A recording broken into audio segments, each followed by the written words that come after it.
to the house. Rock and roll. Touchdown, Houston. Absolutely thrilled. You gotta be kidding me. A magnificent performance. There's another one waiting for us, and the most important one is the next one. We're going to swing this thing over to the AFC. Texans, Patriots are going to feature two young quarterbacks in C.J. Stroud and Drake Maye. We pick this game now. Who do we like better, the Pats or the Texans, RC? I like the Houston Texans. I don't expect CJ to have some of the issues he had with the snap and fumbling in the pocket this week. I think this is going to be a huge defensive battle, but that front of the Houston Texans, the hitting ability and lateral quickness of those backers and that back end in a way that they turn the football over. I think the Houston Texans win a close one in Foxborough. Cam, who do you like? I'm going with New England Patriots. Drake Maye and co has been playing at a high level all year, and I don't too much or haven't heard of the situation with Nico Collins. Will he be available or not, getting cleared for the concussion?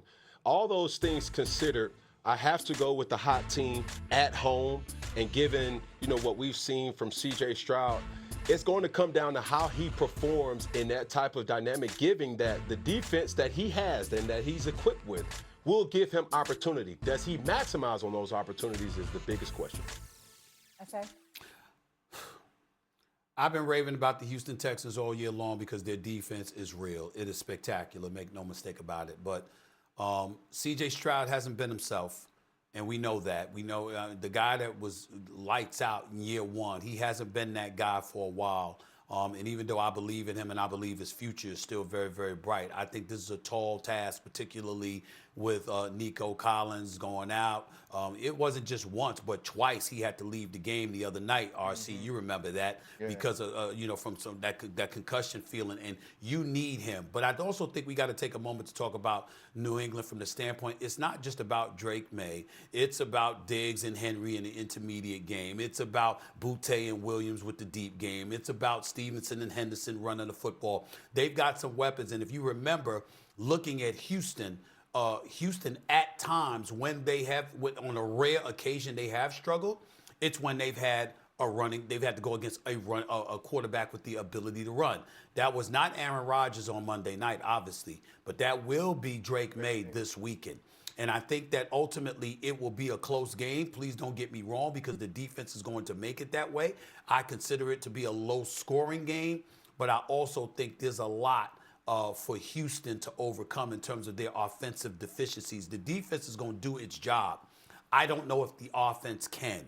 And all New England's going to be able to do is make a couple of plays to win. It wouldn't be surprising to me at all if this was one of those 13-10 games, 16-13 games, something like that. But I do expect New England to walk away victorious. Nico Collins is still in concussion protocol, so that's not to say he can't be cleared by the time game time happens on Sunday, but it's not looking likely considering he is still in the protocol. I feel like all we've said all season long is that the Pats are not tested. Even against the Chargers, it felt like maybe that was a weaker link in the Chargers. They're finally going to be tested against the Houston Texans, and I think they deliver. Warrior or hero? Oh, man, you listened. I love that. That's what Liam Cohen said on the pod this week. He said the difference between a warrior and a hero, and I'd never heard this term. Have you ever heard this term? No. He said, I looked at my team. This is a guest on my podcast, everyone, the Strager Hour. He said, I looked at my team and I said, are we warriors or are we heroes? A hero gets all the glory and all the fame. A warrior goes to work every day, and a warrior fights no matter what. And if everything works out, the warrior becomes a hero. And I was like, let's run through a wall. Let's go. What a line. It was a great line, and I thought it was really interesting because you had this sit down with Liam Cohen, and I feel like his loss against the Bills, it's probably easier for him to swallow than it would be next year or the year after, right? Because he's a new coach. They just started this. They feel ahead of schedule. How did you feel he took in the loss? Well, the ask was interesting. So this podcast, I have a guest every week, and it's typically a coach. And I thought this was a really interesting one to do, like the exit interview with a coach 48 hours after he lost a heartbreaking wild card game. And Liam was like, I'll do it. And it's almost therapy for me. So how did he take it? I'm sure he is having sleepless nights over the fourth quarter clock management, abandoning the run game, all that stuff. But he's so proud of those guys. And to your point, feels like they're a year ahead of schedule. Next year, they're not sneaking up on anybody, and there's expectations. This was all house money in a lot of ways. I think they wish they were still playing, but they have no regrets on how the season went. Peter, which contract not getting done concerns you the most? Matt LaFleur with the Green Bay Packers or John Harbaugh with the New York Giants? Matt LaFleur with the Green Bay Packers. The Giants one, it's like everyone says, the T's are crossed, the I's are all dotted, except there needs to be one last thing. And now we're looking at 24 hours of that. And I just can't think either side can back out. And I know Harbaugh's not bending him, in a way where it's like, I need this more money. I need this more money. I'm sure it's just like fine print.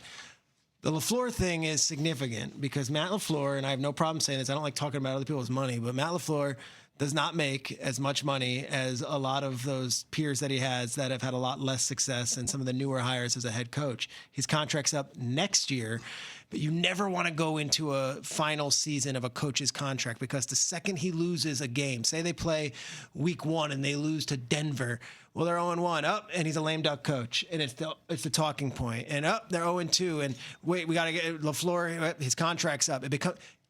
You want to get it done now. You never want a coach going into the final year of his contract, but you also have a new person in charge in Ed Policy, who's a new team president taking over for Mark Murphy, who might want to put his spin on things.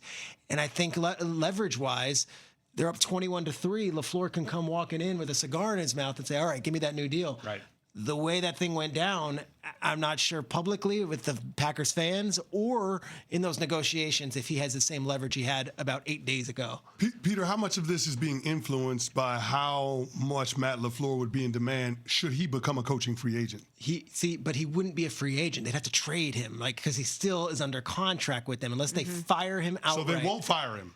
That's where we're at right now. It's like, it's a waiting game. Who's going to be able to wait this out? And they don't have a first. Right. So Micah.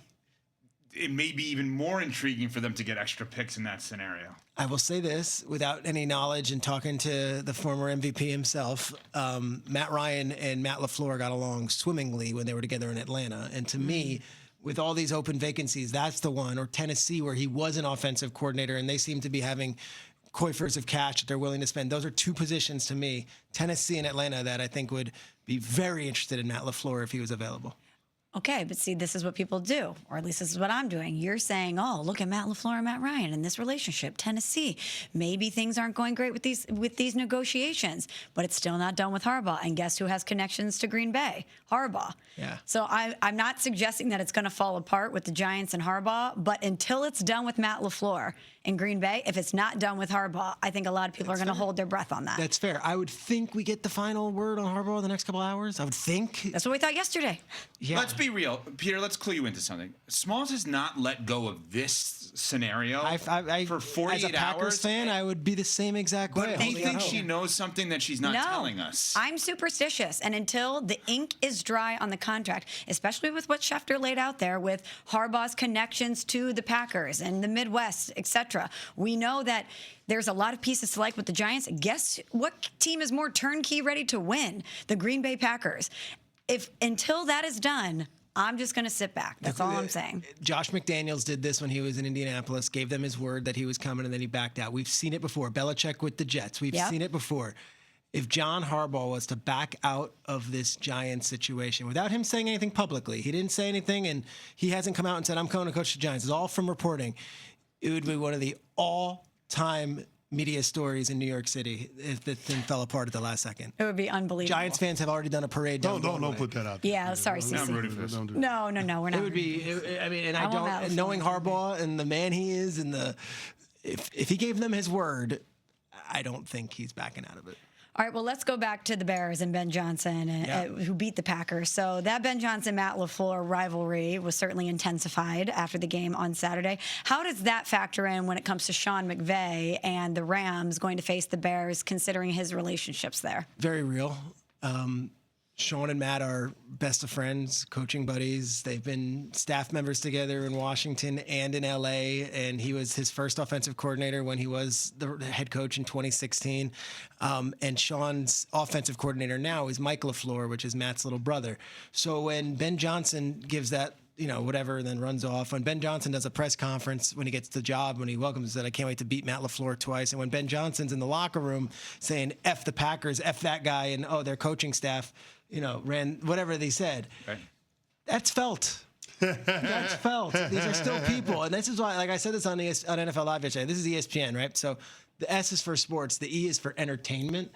this is the WWE side of the NFL, and it's very real. These are guys who have massive egos, massive chips on their shoulders. There is so much machismo in this. So you disrespect my brother? You disrespect my friend? This is real. And I don't think there's any love lost between the two groups, the Ben Johnson camp and then you could say the LaFleur McVay camp right now. So it adds to the sizzle to this one. And they're both really good coaches. And Ben Johnson's had Sean McVay's number the last few times they played. It is Unsportsmanlike here on ESPN Radio, ESPN2, presented by Progressive Insurance. Peter Strager, ESPN NFL analyst. Of course, the Strager Hour, the podcast. You get all the Liam Cohen stuff, the which team could take the swing, the big swing this offseason in terms of that Sean McVay-like hire. But we do it each and every week with Strager. We have production for it. Strager's Story Time. Sit back and enjoy. It's time for Schrager Story Time. And I hear a guy say, the restaurant is right over there. And it was Arnold Schwarzenegger just walking by me in the lobby of the hotel in LA. On Unsportsmanlike. Okay, I think my story today would go into the 48 hours I spent in Pittsburgh. Okay. In ice cold weather. Yes. And I get the alert that, hey, you're going to be doing SportsCenter, NFL Live, and SportsCenter. And I say, okay, cool. Now, I'm going to dress for the winter, and I live in New York. I can handle this. I didn't pack a hat. So we start the 2 o'clock, and I look good. I got a new haircut, so I feel pretty proud of myself. And I'm like, I'm good. 2 o'clock goes to 3 o'clock, and I'm freezing. I'm offered a hat by one of the makeup artists, but it's a woman's hat that has bedazzled jewels and stuff on it. I said, I can't wear that. I go from 3 to 4, no hat.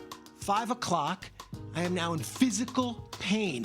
And I am fighting through it, and I am giving you the keys to the game. If the Packers can block Will Anderson and Danielle Hunter, they've got a shot here. Meanwhile, I am in physical pain. My bones are just shattering here, whatever.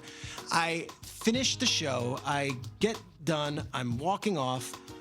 And I will tell you, I had myself a whimper, a cry, a tear came down for how cold I was.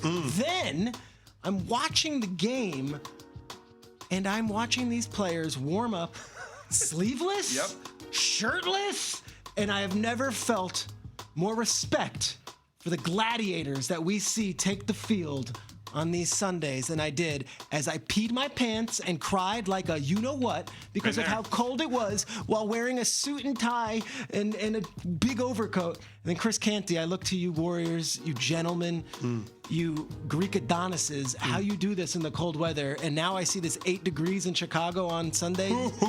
Buddy. No thanks. Well, and here's the other tricky part, which you did not bring up.